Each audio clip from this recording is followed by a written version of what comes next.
Implementing growth strategies is one of the hardest things to do as a business owner. And this one I understand because this is one of the biggest problems that we have experienced and what even some of our customers have experienced.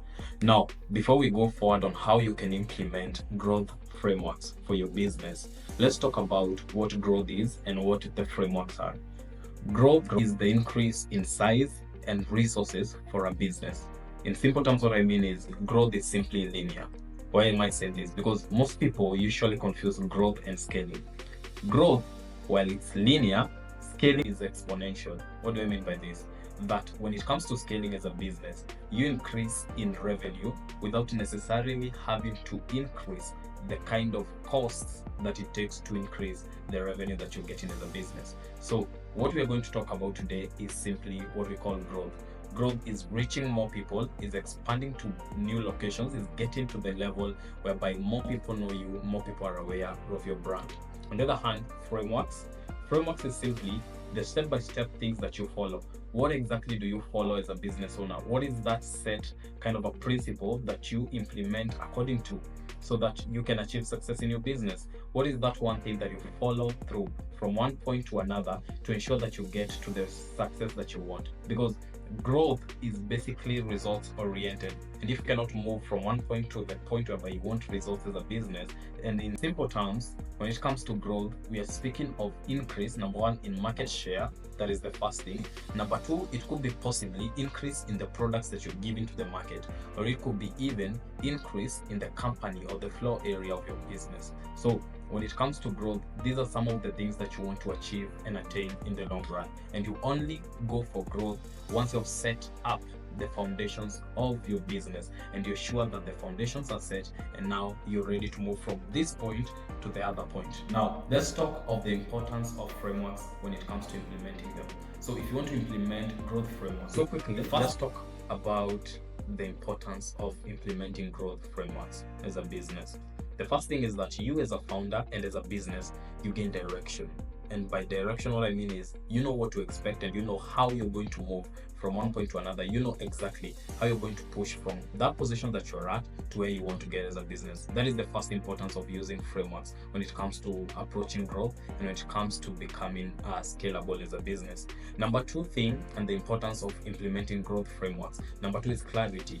You want clarity as a business owner. You see, as a business starts, there is a lot of uncertainty, which is definitely allowed. As a startup, it's okay for you to be confused sometimes. It's okay for sometimes some situations to be unpredictable for you.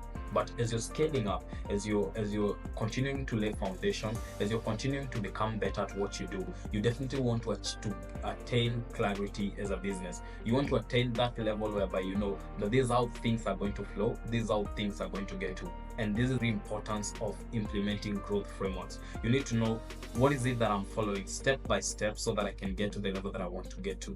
Number three thing, and the final thing that I'm going to discuss in this video, is focus.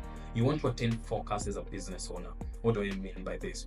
You want to know that this is exactly what I want and this is what I'm going to focus on for the longest time. The biggest problem with most people is starting their businesses or as they're starting the growth cycle.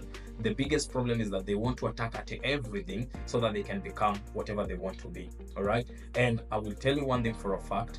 Tilling your ground and planting each and every day on your farm does not make your farm more fertile. Actually, it takes away the fertility of your ground. So if you want to become successful as a business owner, you want to be sure that you're giving yourself those phases and you have the focus. This is the first phase and this is what we are going to focus on. This is the second phase and this is what we are focusing on. That is another importance of focusing on growth framework. Now, when it comes to growth as a business owner, you also want to understand and identify the growth drivers for your business. What do I mean by this? That you want to understand what are the things that if I do today, they are going to drive for the growth of my company. What are some of the things that if I do today, in 5 years from now, the company would have grown both in size and impact and awareness in the market. And this could be number one, innovation on your product. All right. Product innovation is among the biggest things when it comes to to the drivers of your growth as a company. Any company that wants to pursue growth, you want to focus on your product. Whether you're a service industry or you are a tangible product industry, you want to focus on understanding how innovative is your product and how well does it answer to the needs of the market that you're trying to target.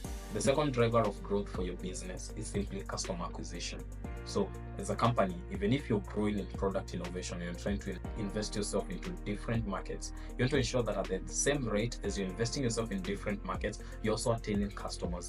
You want to acquire as many customers as possible, because basically there's no growth unless you have customers, right? So you want to acquire as many customers as possible, and you want to get to know, how am I acquiring this customer? What is the cost of acquiring these customers? And finally, as I'm concluding, you need to choose the growth framework that you're going to implement. And we are going to discuss this in a later video. Thank you so much, and I'm looking forward to see you as you're growing your business. For more information from us at Brand's Business Hub, you can contact this number and you'll get to us.